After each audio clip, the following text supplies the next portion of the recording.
projeto Economias Populares. Foi um projeto elaborado em 2021 e começou a ser executado em julho de 2022. Agora, em junho de 2024, a gente está encerrando os 2 anos de duração do projeto. O projeto foi pensado para trabalhar com mulheres negras, principalmente aí desses territórios mais vulnerabilizados, desenvolvido na cidade de Duque de Caxias, que fica aqui na região metropolitana do Rio de Janeiro, mais especialmente em 4 bairros, né? Campos Elíseos, Marilândia, Pilar e Xerém.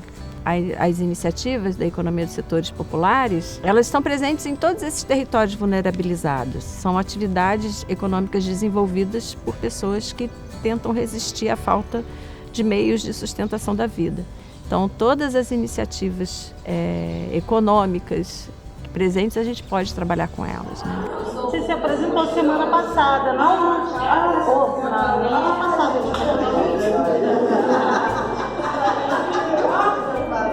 A gente identificou, né, naquela primeira fase do projeto, as iniciativas que fariam parte, né, desse processo formativo que a gente estava propondo, no sentido mesmo de fortalecer essas iniciativas do território, né? Com as mulheres líderes dessas iniciativas, a gente mobilizou uma formação que foi composta por 3 cursos, de gestão democrática, viabilidade econômica, comercialização, alguns aspectos tributários também, para quem já tinha algum processo formalizado.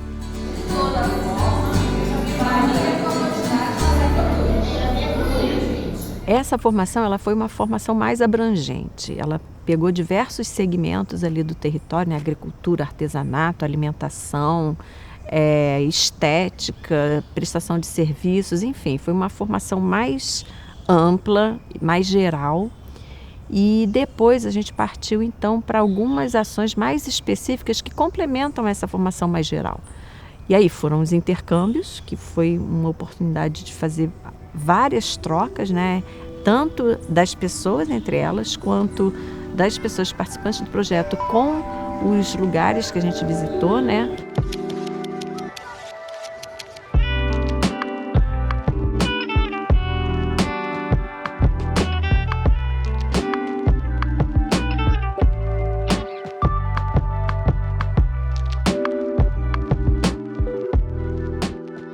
E as assessorias foi uma oportunidade de aprofundar alguns temas que eram específicos de determinados coletivos que na formação geral a gente não tinha oportunidade de entrar. E a nossa intenção, principalmente no pós-pandemia, né, que havia uma crise alimentar mesmo, né?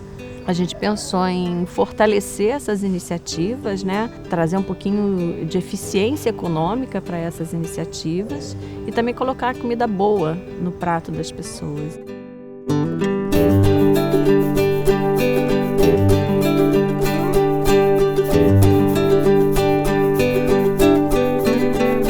A gente desenvolveu algumas tecnologias a partir da necessidade das iniciativas que a gente encontrou, né?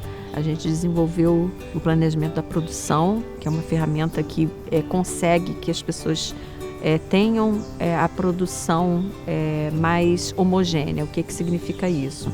Que as pessoas consigam, por exemplo, ter clientes mais fidelizados e que consigam fornecer produtos durante muito mais tempo do que normalmente acontece.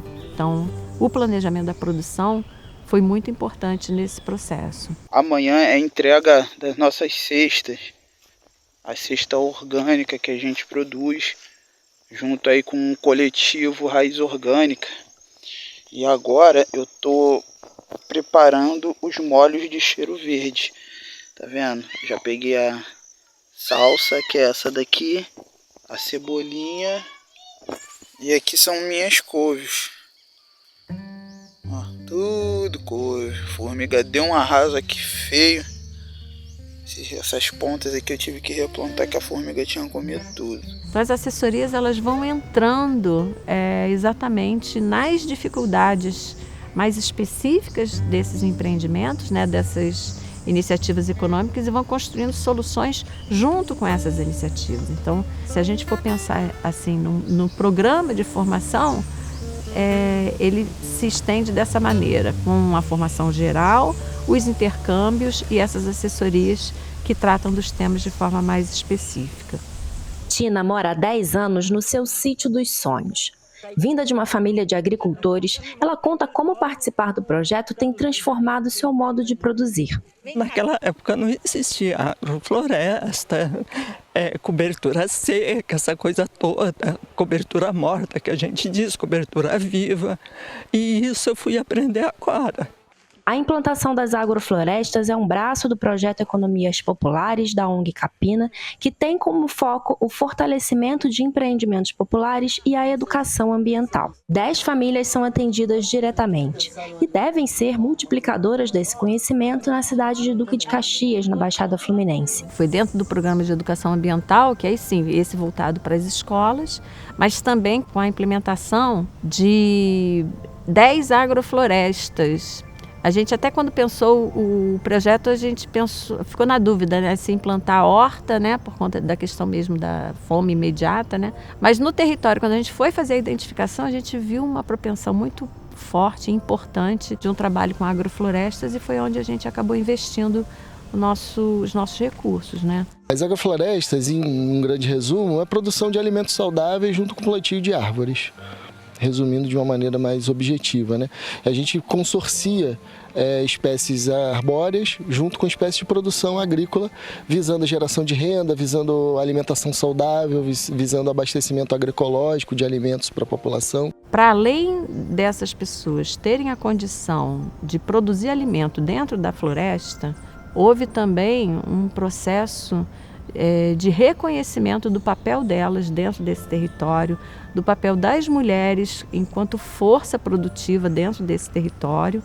E isso apareceu muito quando a gente promoveu as oficinas de educomunicação.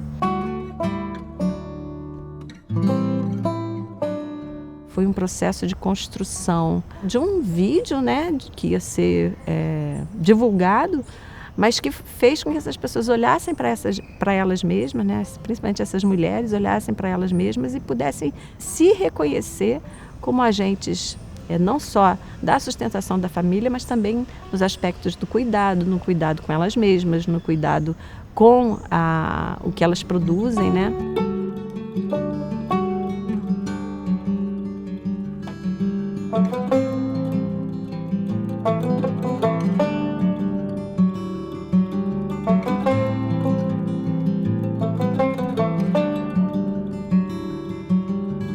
Foram muitas histórias muito interessantes e muito bonitas que a gente pôde ter acesso, né? E o quanto que isso fortalece essas pessoas para a continuidade do trabalho, né? Que elas já fazem. Então, quando ele leva a gente, a Capina leva a gente para esses intercâmbios, faz essas reuniões, junta pessoas de realidades diferentes, faz com que nós consigamos ver um futuro melhor, sabe? E não apenas para mim, mas para os meus filhos.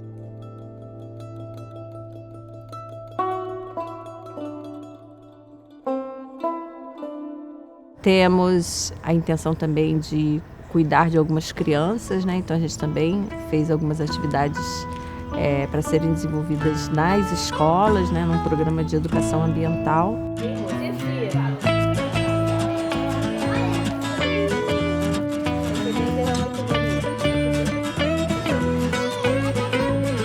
Conseguimos encontrar 4 escolas do ensino infantil, né? E uma escola do ensino fundamental, e a gente vem trabalhando ao longo desses 2 anos nesses territórios, né? Eu acho que além de sensibilizar essas crianças, né, na medida em que elas levam essas ideias também para as famílias, existe também uma provocação dentro da própria escola de como que você pode trabalhar esses temas de outra maneira, né? Então essa é uma das intenções que a gente tem também, né? Além de ter um resultado mais imediato, mas também os resultados que vão sendo absorvidos e apropriados pelas pessoas que estão nos territórios, né? Sejam elas as crianças ou os agentes, né? Os educadores. Márcia, a Capina é o que para você? Muito conhecimento, tudo de bom. Estamos aprendendo bastante. Vanessa, a Capina é o que para você? Tudo de bom, incentivo, né? Para coisas melhores na nossa vida e para uma mundo melhor. A nossa formação ela nunca é igual, ela é sempre diferente, porque ela vai se adaptando às condições de existência daquela iniciativa, daquele grupo, e aí a gente vai construindo junto com eles esse saber, né, que vai tanto alimentar eles quanto a nós nesse processo. Acho que isso faz uma diferença brutal no vínculo que a gente produz com essas iniciativas, né? E ali chegaram o pessoal da Capina para almoçar nesse dia. E eu, naturalmente, eu peguei um vidro de pepino e dei um refeitório para a diretora poder servir para eles na salada. E foi o diferencial da minha vida, foi o que mudou a minha vida naquele dia. E aconteceu um projeto da Capina, o curso, e eles foram lá me convidar. Até então eu fiquei assim, eu não sabia o que era, mas eu aceitei. Para mim foi assim, ia ser um desafio. Quando surgiu esse convite, eu não tinha um nome, uma logo, eu não tinha... Mas aquilo foi surgindo para a minha vida. E ali eu fiz a marquinha, comecei a fazer as conservas. A gente sabe que é um território que tem muitos desafios ainda a enfrentar, que não são essas mulheres que vão dar jeito em tudo, a gente tem clareza disso, mas elas podem ser muitas sementes, sabe? Nesse percurso. A preocupação, pelo menos minha, é de não ficar para mim, não ficar no quintal aqui, né, de herança do avô, é ir para o mundo. Abriu esses olhos, os cursos, para isso. Não é aqui dentro, vai para o mundo. O que você aprendeu com seu avô, vai compartilhar fora. O que você está aprendendo com o curso, ajuda, né, outras pessoas a abrir os olhos. Só uma organização ou poucas organizações de território não vão dar conta. Isso precisa alçar voo para políticas públicas, né? Isso precisa ter referências de políticas públicas para que essas pessoas tenham efetivamente melhorias. Mas uma das nossas intenções é exatamente servir de inspiração para que outras pessoas possam perceber o que acontece, possam inventar suas formas de fazer, mas que tenham esse sentido mesmo de mudança de sociedade, de mudança ambiental, né? E essa necessidade mesmo de que o trabalho seja digno. Que as pessoas tenham acesso a trabalho digno. Esse é o nosso principal objetivo, né? É isso.